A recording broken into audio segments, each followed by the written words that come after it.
Em Salvador, o primeiro espaço de cinema foi o Teatro Politeama, em 1897. A partir daí, começa a se pensar em salas de cinemas, surgindo o Cinepax, Jandaia, Astor, Tupi, São João, Tamoio, Cine Bahia e o Cine Guarani. No momento que eu estava lá, o Balbino assinou um convênio com a construtora Norberto Odebrecht para a construção do Teatro Castro Alves. Eu fui designado para botar o primeiro ponto de luz para a construtora botar os barracão para iniciar as obras do Teatro Castro Alves. E eu fiquei lá durante a construção do teatro. Nesse exato momento surgiu a primeira produção brasileira, baiana, e do Roberto Pires, e ele queria filmar ali junto do barracão. O secretário só cedeu o espaço se o eletricista responsável pudesse acompanhar durante a filmagem. E o eletricista responsável era eu. E aí eu fui lá, ele foi filmar umas passagens lá, e quando terminou ele me deu uma gratificação que era mais do que meu salário como funcionário do Estado. Eu disse, poxa, fazer cinema é bom. Um dos primeiros espaços de cinema na Praça do Poeta foi o Cine São João. Em 1899, o Teatro São João transformou-se em uma sala de cinema com exibições de filmes estrangeiros. Nesta época, os frequentadores eram pessoas da alta sociedade baiana.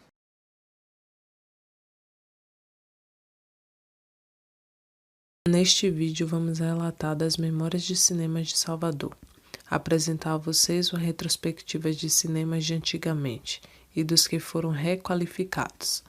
Começaremos pelo cinema que a maioria já deve ter ouvido falar, que é o Glauber Rocha, que é um cinema antigo que ganhou uma requalificação.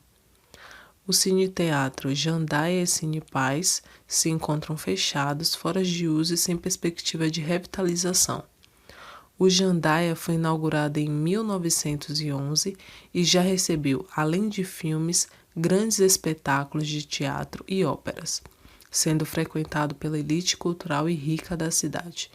Hoje em dia, de portas fechadas, não há sinal de que o cinema será revitalizado, já que não há interesse dos herdeiros do prédio para isso. Localizado na Avenida JJ Seabra, a famosa Baixa dos Sapateiros, diante do abandono do imóvel, Rui Costa anunciou no início de novembro que o Instituto de Patrimônio Artístico e Cultural da Bahia fará obras emergenciais de conservação com escoramento para em seguida o Jandaia ser desapropriado pelo Estado. O IPCA vai também restaurar o tradicional vitral da fachada do Jandaia, que tem 5 metros de altura e 3,5 metros de largura. O Cine Paz pertence à Ordem Primeira de São Francisco, ante um espaço para se assistir a grandes lançamentos, atualmente coleciona reclamações de moradores e lojistas da região, onde fica instalado, ainda na Baixa de Sapateiros. O morador diz, já tentamos contato com a igreja, mas ninguém resolve, reclama Xerres Álvares, de 48 anos, morador da região e dono de uma banca de lanches. Antigamente tinha fila para entrar aqui. Já assisti a muitos filmes, era um normal e um pornô, conta Xerres. Lembrando que o cinema, antes do seu fechamento, também recorreu à exibição de filmes eróticos.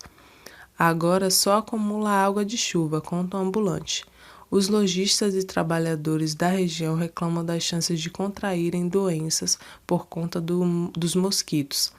Outra coisa que eles têm medo é de que a estrutura do cinema, que já foi considerado um dos melhores da América Latina, venha a desabar. O Cine Tupi, inaugurado em 1956, ainda funciona no início da avenida e exibe diariamente 2 filmes com conteúdo erótico, sendo que um ingresso vale para as 2 sessões. Antes um grande cinema, o Tupi se tornou atualmente um reduto para encontros sexuais, muito frequentado por homossexuais e garotos de programa. Além de se tornar local de pegação para o público gay, o cinema acumula reclamações, inclusive de usuários, como sujeira, mau cheiro e descuido. Antes de ter cinema em shopping, tinha cinema de rua. E antes dele ser de rua, ele era só cinema. É difícil acreditar, principalmente se você nasceu nos anos 90, que ir ao cinema em Salvador envolvia um outro ritual. O lugar das principais salas de cinema da cidade eram as ruas, e Salvador tinha 23 locais para exibição de filmes, sendo que grande parte deles ficava na região do centro da cidade. A Avenida JJ, por exemplo, a famosa Baixa de Sapateiros, agrupava 3 famosas salas, uma delas ainda em funcionamento.